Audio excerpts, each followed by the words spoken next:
नमस्कार, आप देख रहे हैं जिले की आवाज। मैं हूं आरती गिरी। आजमगढ़ के महाराजगंज थाना क्षेत्र से एक गंभीर मामला सामने आया है, जहां एक पीड़ित परिवार ने वरिष्ठ पुलिस अधीक्षक से न्याय की गुहार लगाई है। पीड़ित चंद्र प्रसाद यादव का आरोप है कि 11 जुलाई 2026 को पुरानी रंजिश को लेकर कुछ लोगों ने उनके परिवार पर जानलेवा हमला कर दिया। इस हमले में परिवार के कई सदस्य घायल हुए, जिनमें उनकी पत्नी और बेटी भी शामिल हैं। आरोप है कि धारदार हथियार से हमला किया गया और गंभीर चोटें पहुंची। इस घटना के संबंध में 12 जुलाई 2026 को महाराजगंज थाने में एफआईआर संख्या 168/2026 दर्ज की गई।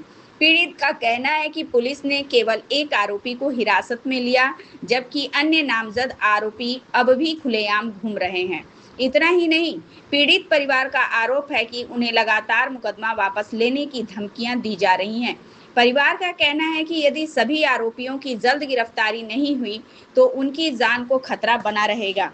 अब पीड़ित परिवार ने वरिष्ठ पुलिस अधीक्षक आजमगढ़ को प्रार्थना पत्र देकर सभी आरोपियों की तत्काल गिरफ्तारी और परिवार की सुरक्षा की मांग की है।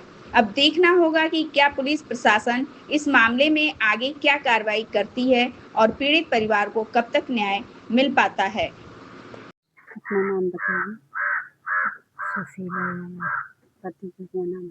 चंद्र प्रसाद यादव। क्या वजह हुई थी कि आपके पतिदार से आपकी लड़ाई हुई? वो हौदी का पानी हमारे घर के ऊपर फेंक रहे थे, वही मेरा पति ने मना कर दिया। इसीलिए उनको फरुहा लेकर दौड़े मारे। मना कर दिए मैंने, सब लोग मान गए हमारे घर का। उसके बाद हम अपने घर में लेके बैठे थे सबको, और उसके बाद वो पुलिस को फ़ोन किया। उसकी एक बहू वंदना थी, वो वंदना ने बोला था कि मेरे को छोड़ दो, मैं इसको चबा जाऊंगी।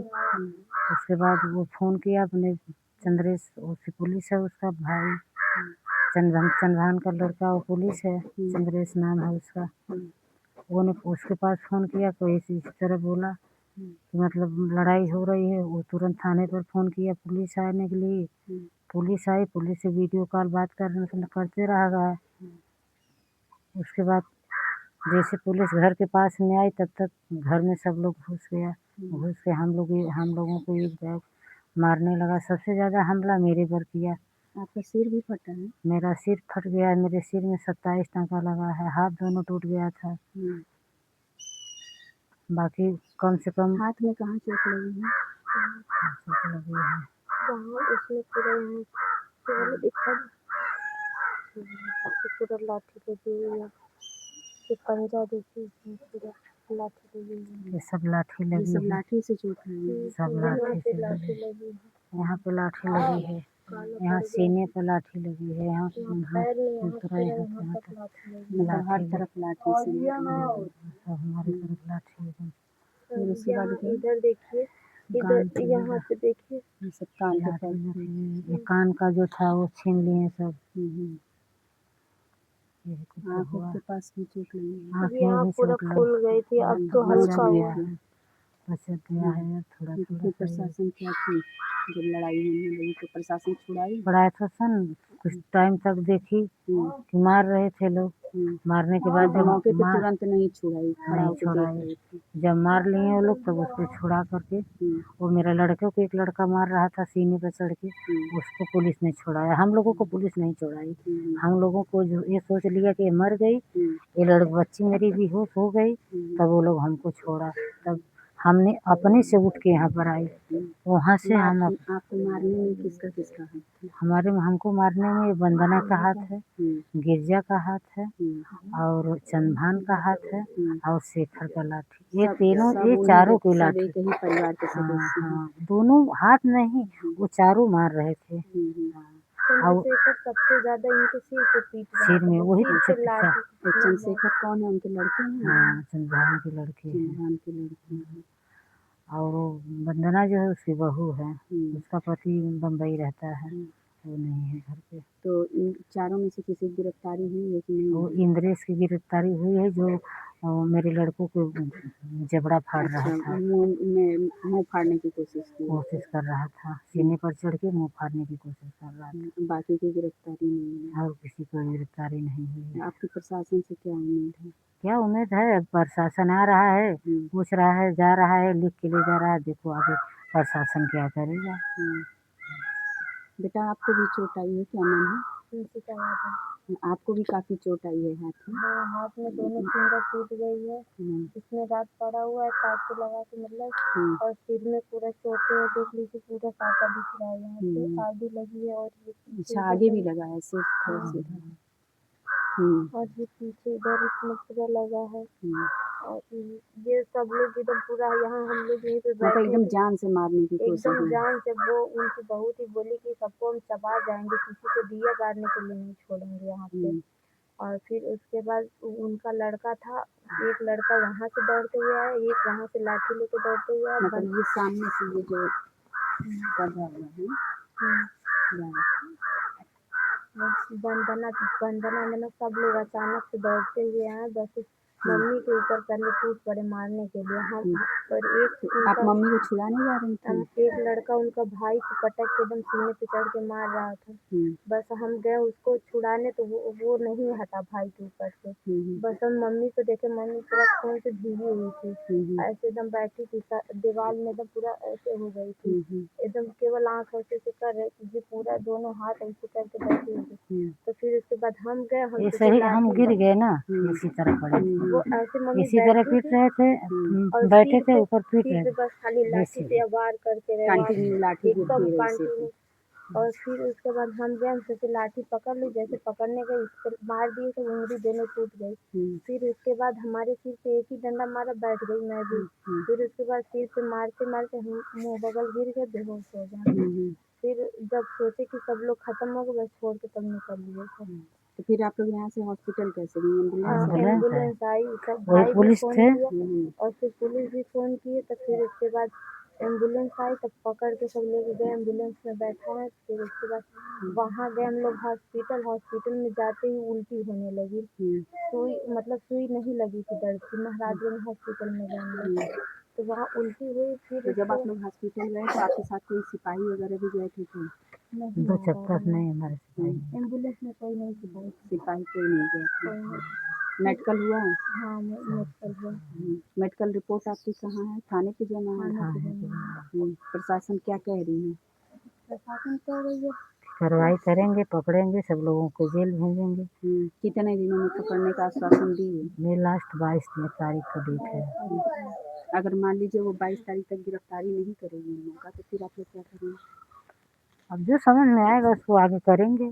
अगर 22 तारीख को हाजिर नहीं होंगे, नहीं गिरफ्तारी होगी, तो उसके आगे कुछ आजमगढ़ चलेंगे, आजमगढ़ से नहीं होगा लखनऊ चलेंगे। भाई ये तो करेंगे, ये तो थोड़ी एक बैठे रहेंगे हमको मार दिया हम लोग छोड़ देंगे। करे और फिर ऐसे देखते रहे, एक बार यानी जानलेवा हमला करने की पूरी कोशिश की गई। पूरी कोशिश, इनको जान से मारने की कोशिश पूरी थी। इनको अभी भी आप लोगों को डर है उन लोगों से? बिल्कुल डर है, हमेशा डर रहेगी। जब मैं पेट में थी अपने मम्मी को, तब जान से मारने की एकदम कोशिश किए थे। तब 8 दिन बाद जान से मारने की कोशिश किए जाए। उसके 8 ही दिन बाद मैं पैदा हुई, तो सब सोचे कि मतलब ये सब मर गए, मतलब पेट में जो है ये मर गई है, लेकिन तो मैं हो गई। और तब भी जान से मारने की कोशिश किए थे। ये 5वां हमला है उनके द्वारा, ये 5वां बार हमला किया गया। 5वां बार हमला वो कर चुका है कि इसको मार दें, लेकिन अब असफल हो जा रहे हैं हम। अरे राम नहीं बिगाड़ेगा जिसका, कोई नहीं बिगाड़ेगा। वो हमको मार के मुआने की कोशिश कर रहा है, लेकिन जो भगवान नहीं मारेगा तो मरेंगी नहीं मरेंगी।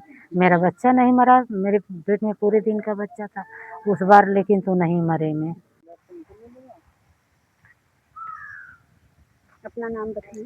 प्रेमचंद यादव। पिताजी का क्या नाम है? चंद्र प्रसाद यादव। आपके यहाँ किस बात को लेकर के विवाद हुआ था? जी मैम, जमीन को लेकर विवाद हुआ था। जमीन का क्या मुद्दा था? जमीन का मुद्दा ये लोग मैम हमारा हिस्सा नहीं देना चाहते थे। अच्छा, जी। क्या कह रहे थे? ये लोग कह रहे हैं कि हम नहीं इधर हिस्सा देंगे। विपक्षी कौन है जो आपसे विवाद किए? विपक्षी चंद्रभान यादव, चंद्रशेखर यादव, इंद्रेश यादव और उनकी पत्नी चंद्रभान यादव की पत्नी है और चंद्रशेखर यादव की भौजाई है। तो ये लोग क्या कह करके आपसे विवाद किए? विवाद किए, ये लोग कह रहे हैं कि इधर से पानी नहीं बहाना, जो कि हम अपनी ज़मीन में पानी निकाल रहे हैं, जो कि तीसरे के ज़मीन में बहा रहे थे, उनके ज़मीन में नहीं बहा रहे थे। तो उसी को लेकर ये लोग विवाद किए। तो उसके बाद झगड़ा शांत हुआ, तो उसके बाद ये इंद्रेश आए हैं, तो उसके बाद ये लोग धोखा से हम लोगों को दौड़ा के मारे हैं। इंद्रेश कौन है? चंद्रभान के लड़के हैं। ये किसी पद पे पोस्टेड? नहीं, ये कोई पद पे पोस्ट नहीं है। मैं घर पे ही रहते हैं, पढ़ाई करते थे, तो पोस्ट पे नहीं हुए हैं, बस ऐसे घूमते फिरते हैं। तो मौके पे प्रशासन आई थी? मौके पे जब विवाद हुआ तो मौके पे प्रशासन 2 पुलिस थाने से आके खड़े हुए थे। 100 नंबर आपने डायल किया था? जी, 100 नंबर हमने डायल नहीं किया था, हम लोग को डायल नहीं करने दिया फिर प्रशासन। अच्छा। हम लोगों को तुरंत एम्बुलेंस बुलाकर एम्बुलेंस में बिठा के भेज दिया। 100 नंबर जब आई तो क्या कही? 100 नंबर नहीं आई थी, थाने से डायरेक्ट पुलिस आई थी। तो कैसे उसको सूचना मिल गई पुलिस को? वही जब हम आप लोग में लड़ाई हो रही थी तो प्रशासन को कैसे? प्रशासन हमने नहीं बुलाया था, वो इन लोग बुलाए। विपक्षी लोगों ने बुलाया? जी विवाद करने के बाद उन्होंने 100 नंबर डायल भी कर दिया? जी। हाँ, तो मौके पे आके प्रशासन क्या कही? मौके पे प्रशासन आके कुछ नहीं, वीडियो बनाई, सामने जब मार हो रही थी वीडियो बनाई, वीडियो बनाने के बाद प्रशासन उसके बाद चली गई है। हम लोगों को एम्बुलेंस बुलाई, एम्बुलेंस में डाल के हम लोगों को भेज दी। हॉस्पिटल भेज दिया? जी। थाने से कोई कार्रवाई नहीं हुई? एप्लीकेशन डाले थे आप? अब जी एप्लीकेशन डाला हूँ और उसके उसी बाद दिन डाले थे कि? उसी दिन मैं डाला था जाके। तो उसके बाद एक बंदे को दूसरे दिन रात में 11 बजे रात में गिरफ्तार किया गया। उसके बाद बाकी 4 लोग फरार हैं। आप प्रशासन से क्या उम्मीद कर रहे हैं? प्रशासन से यही उम्मीद कर रहे हैं कि जल्द से जल्द इन जो अपराधी घूम रहे हैं इनको गिरफ्तार करें। और सुनने में ये भी आया है कि कई बार आप लोगों पे इन लोगों ने अटैक किया? जी, कई बार 3-4 बार हो गया मैम। अब जान से मारने की भी धमकी दे रहे हैं ये लोग। उनकी मानसिकता क्या है? उनकी मानसिकता सबकी सही है। उनकी मानसिकता है कि मतलब आपके साथ कैसा व्यवहार कर रहे हैं? जो लोग गलत व्यवहार कर रहे हैं, जो कि हमारा यहाँ पे जो घर का बंटवारा हुआ था, तो जो हमारे बड़े दादा हैं वो बोले थे कि आधी रात का बंटवारा होगा। तो ये लोग अब आधे याद नहीं दे रहे हैं, पहले मंजूरी कर लिए, अब आधे याद नहीं कर रहे हैं। तो कोई सुलहनामा लिखा गया था जी जब बंटवारा हुआ था? जी, सुलहनामा लिखा गया है। तो उसको आपने प्रशासन को नहीं दिखाया? दिखाया था मैं। फिर आप एसपी ऑफिस गए थे? जी, एसपी ऑफिस गया था, जिले से फोन भी आया था। जिले से उसके बाद यहाँ पे महाराजगंज थाने पे सचिव सर के पास फोन आया था, तो हमारे पास सचिव सर फोन किए थे कि ऐसी ऐसी प्रॉब्लम है, आप आके अपना हैंडल करेंगे। मैं बोला सर मैं तो हॉस्पिटल में, तो मैं कैसे आ सकता हूँ, हमारा इलाज चल रहा है। तो बोले ठीक है कोई नहीं, जब आना तो उसके बाद मेरे से मिल लेना। मेडिकल हुआ है? जी मेडिकल हुआ है। अगर मान लीजिए प्रशासन एक्शन नहीं लेगी जी तो फिर आप क्या करेंगे? जी, फिर हम उसके बाद आगे कोई कार्रवाई करेंगे।